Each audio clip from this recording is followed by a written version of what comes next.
Hello guys, welcome back to another video. तो guys, Hindustan petroleum की March quarterly की result out हो चुकी है। तो गाइस, इस वीडियो में हम लोग यही देखेंगे कि कंपनी ने मार्च क्वार्टर में कैसी परफॉर्म की है, क्या क्या पॉइंट्स इंप्रूव हुई है एंड कहाँ कहाँ पे कंपनी ने डिटोरिएट की है, और क्या अभी आप लोग को ये कंपनी बाई करना चाहिए या नहीं, और अगर करना चाहिए तो किस प्राइस पॉइंट पे करना चाहिए। एंड उसके साथ साथ हम लोग कंपनी के टेक्निकल्स के बारे में भी डिस्कस करेंगे एंड ओवरऑल फंडामेंटल एनालिसिस भी करेंगे।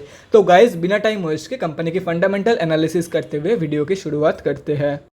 आई गेस कंपनी करती क्या है, कंपनी की बिजनेस क्या है, ये सबको पता है क्योंकि ये एक बहुत ही कॉमन कंपनी है इंडिया में। तो कंपनी के बिजनेस के रिगार्डिंग यहाँ पे हम लोग कोई भी डिस्कशन नहीं करेंगे। यहाँ पे हम लोग सिर्फ और सिर्फ कंपनी की इंपॉर्टेंट फिगर्स चेक करेंगे। तो 32,308 करोड़ की है कंपनी की मार्केट कैप, 4.43 की पी है, 11.8% है कंपनी की आरओसी एंड 18.4% है कंपनी की return on equity. Last 6 months की रिटर्न नेगेटिव में जा चुकी है, नेगेटिव बाई 24.2%। एंड लास्ट 3 साल की जो सेल्स ग्रोथ है वो 8.3% के आसपास निकल के आ रही है। बुक वैल्यू से आप लोग को सस्ते में ये कंपनी मिल रही है। डिविडेंड यील्ड 9.99% है एंड फेस वैल्यू 10 रुपये की है। अगर प्रोज एंड कॉन्स के बारे में डिस्कस करें तो पहले प्रोज चेक कर लेते हैं। कंपनी अभी आप लोग को बुक वैल्यू से काफ़ी सस्ते में मिल रही है। Company is expected to give good quarter, जो कि अकॉर्डिंग टू मी ये एक बैकग्रेडेड पॉइंट है क्योंकि मार्च क्वार्टरली की रिजल्ट अभी हाल ही में ही आउट हुई है और मुझे नहीं लगता कि इतनी जल्दी ये स्क्रीनर वाले जो है वो जून क्वार्टर को प्रेडिक्ट कर पा रहे होंगे। तो according to me it's a backgraded point, maybe I am wrong. Company 38.18% की डिविडेंड पे आउट भी मेंटेन कर रही है, जो कि बहुत ही बढ़िया है किसी भी कंपनी के लिए। और अगर कॉन्स में देखा जाए तो company might be capitalising the interest cost and earnings include N other income of 3896.97 crore.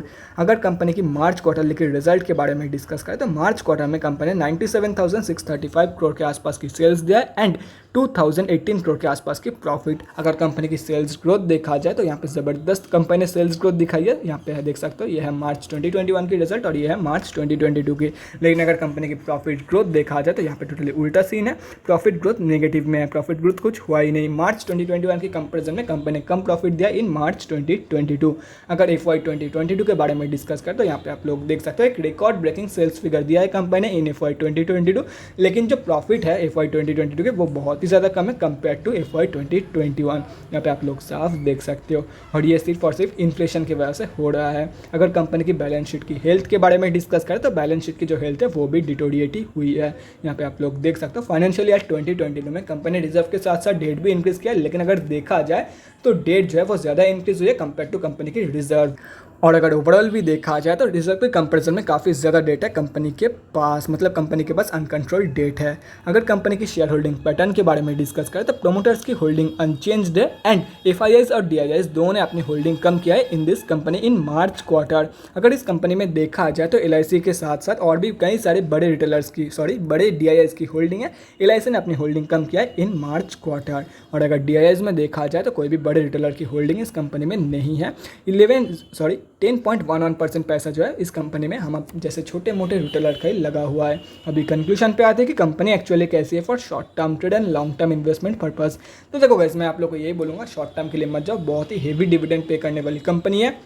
Short term में मज़ा नहीं आएगा एंड शॉर्ट टर्म में ज़्यादातर ये कंपनी कंसोलिडेट करती है। अगर आप लोग एक डिविडेंड इन्वेस्टर हो तो ही इस कंपनी को कंसिडर कर सकते हो, otherwise simply avoid this company, क्योंकि कंपनी बहुत ही ज़्यादा डिविडेंड पे करती है। तो इसी वजह से कंपनी की जो शेयर प्राइस की ग्रोथ है वो बहुत ही ज़्यादा कम होती है। एंड अगर आप लोग रिटर्न इन्वेस्टर भी हो ना तो भी मैं आप लोग को रिकमेंड नहीं करूँगा ये कंपनी। सिर्फ और सिर्फ डिविडेंड इन्वेस्टर को ही मैं ये कंपनी के इस कंपनी में पैसा लगाने के लिए रिकमेंड करूँगा। बाकी आप लोग का पैसा जो आप लोग को ठीक लगे वो आप लोग कर सकते हो।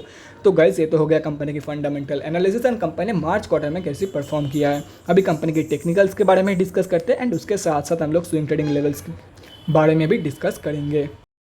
तो गाइज, यहाँ पे हम लोग आ चुके हैं NSE के डेली चार्ट पे। पहले उन लोग के बारे में डिस्कस करते हैं जो लोग इस कंपनी में लॉन्ग टर्म के लिए पोजीशन बनाना चाहते हैं। तो देखो गाइज, आप लोग के लिए जो आइडियल प्राइस पॉइंट रहेगा वो रहेगा 200 रुपये के आसपास की, जो कि एक सपोर्ट जोन भी है एंड मोर इंपॉर्टेंटली एक साइकोलॉजिकल लेवल भी है इस कंपनी के लिए। एंड कंपनी जिस हिसाब से फॉल कर रही है तो हो सकता है विद इन अ वीक और 2 ये कंपनी 200 रुपये तक की फॉल शो कर दे। तो अगर 200 रुपये के आसपास मिल जाते तो आप लोग डेफिनेटली लॉन्ग टर्म के लिए पोजीशन बना सकते हो इन दिस कंपनी।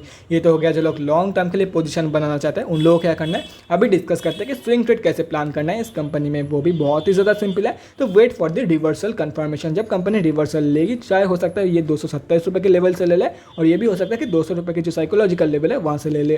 तो रिवर्सल के कंफर्मेशन के बाद आप लोग को बाइंग प्लान करना है फॉर द अपर टारगेट। अगर 200 रुपये के लेवल से कंपनी रिवर्सल शो कर रही है। तो रिवर्सल की कंफर्मेशन के बाद आप लोग बाइंग प्लान कर सकते हो। फर्स्ट टारगेट रहेगा 227 रुपये का, सेकंड टारगेट रहेगा 250 रुपये का। और अगर कंपनी यहाँ से बाउंस बैक शो कर रही है, मतलब रिवर्सल शो कर रही है, कंफर्मेशन के बाद आप लोग बाइंग प्लान कर सकते हो। फर्स्ट टारगेट ये रहा, सेकंड टारगेट ये एंड थर्ड टारगेट ये। बाकी सभी के सभी लेवल्स आप लोगों के सामने है। अगर आप लोग चाहते हो तो स्क्रीनशॉट लेकर रख सकते हो, कहीं पे नोट डाउन करना चाहते हो तो वो भी कर सकते हो। मैं करंट मार्केट प्राइस को इरेज कर रहा हूँ ताकि बाद में कोई भी कंफ्यूजन ना हो रिगार्डिंग द लेवल्स।